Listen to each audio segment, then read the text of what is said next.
Vous vous intéressez au permis hauturier, mais vous demandez quelle est la différence entre le permis plaisance option côtière et l'option hauturière. Dans cette vidéo, je réponds à cette question.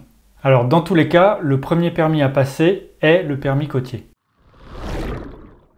Donc avec le permis côtier, vous pouvez naviguer en mer et sur les plans d'eau fermés, c'est-à-dire les lacs, de jour comme de nuit, et vous pouvez piloter un bateau avec un moteur d'une puissance de 4,5 kW et plus, c'est-à-dire 6 chevaux et plus. Donc évidemment, si vous avez un bateau équipé d'un moteur plus petit, vous n'avez pas besoin de permis. Une fois que vous avez ce permis côtier, vous n'avez plus de limite de puissance de moteur ni de taille de bateau. Donc par exemple, vous pouvez piloter un bateau de 50 mètres de long si vous le souhaitez, à partir du moment où il est immatriculé en plaisance, que ce n'est pas professionnel. Après, dans la réalité, ce n'est pas juste un petit permis qui vous permettra d'avoir toutes les compétences pour piloter un tel bateau. Mais en tout cas, réglementairement, vous pouvez le faire. Par contre, ce permis côtier, il vous limite à une certaine distance d'un abri. Il vous limite à 6000 d'un abri, c'est-à-dire environ 11 km. Et je parle bien du mot abri et pas de la côte. Il y a une différence entre ces deux notions. Et si vous voulez en savoir plus là-dessus, j'ai fait une autre vidéo. Elle doit s'afficher quelque part à l'écran et je l'ai mise également en description. Et cette limite des 6000 d'un abri, eh bien, elle peut vous embêter même en navigation côtière.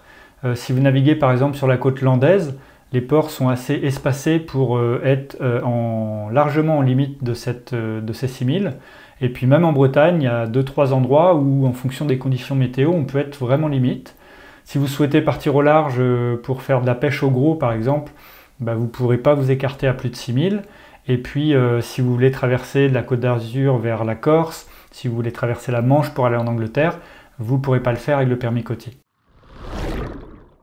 Et c'est là qu'intervient le permis hauturier, puisqu'avec ce permis, vous avez exactement les mêmes prérogatives que le permis côtier, mais il y a une grosse différence, c'est que l'hauturier fait sauter la limite des 6000, c'est-à-dire que vous n'avez plus de limite du tout, donc vous pouvez naviguer sur toutes les mers ou les océans du monde comme vous voulez.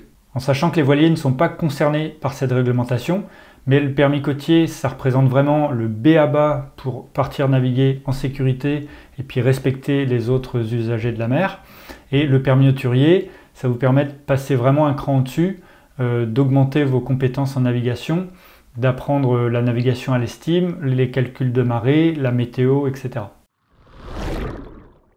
Si ce permis hauturier vous intéresse, je vous ai préparé ce que j'appelle mon pack gratuit permis hauturier, dans lequel vous trouverez un PDF qui vous résume toute la procédure d'inscription si vous voulez le passer en candidat libre. Vous y trouverez également la liste du matériel, le déroulé de l'épreuve et puis quelques conseils pour bien vous préparer. Et surtout, je vous propose une vidéo d'1 heure dans laquelle je réalise un examen blanc du permis hauturier de A à Z qui vous permettra de voir à quoi vous attendre pour cet examen. Et puis je commence à vous donner quelques astuces et quelques explications dans cette vidéo. Donc c'est un premier pas pour démarrer votre formation, votre apprentissage pour le permis hauturier. Si ce pack vous intéresse, vous cliquez sur le premier lien sous la vidéo dans la description et je vous envoie ça directement. Je vous conseille également de regarder ma vidéo complète sur le permis hauturier qui s'appelle « Passer le permis hauturier, je vous dis tout » et le lien est également en description sous cette vidéo. Bon vent et à bientôt!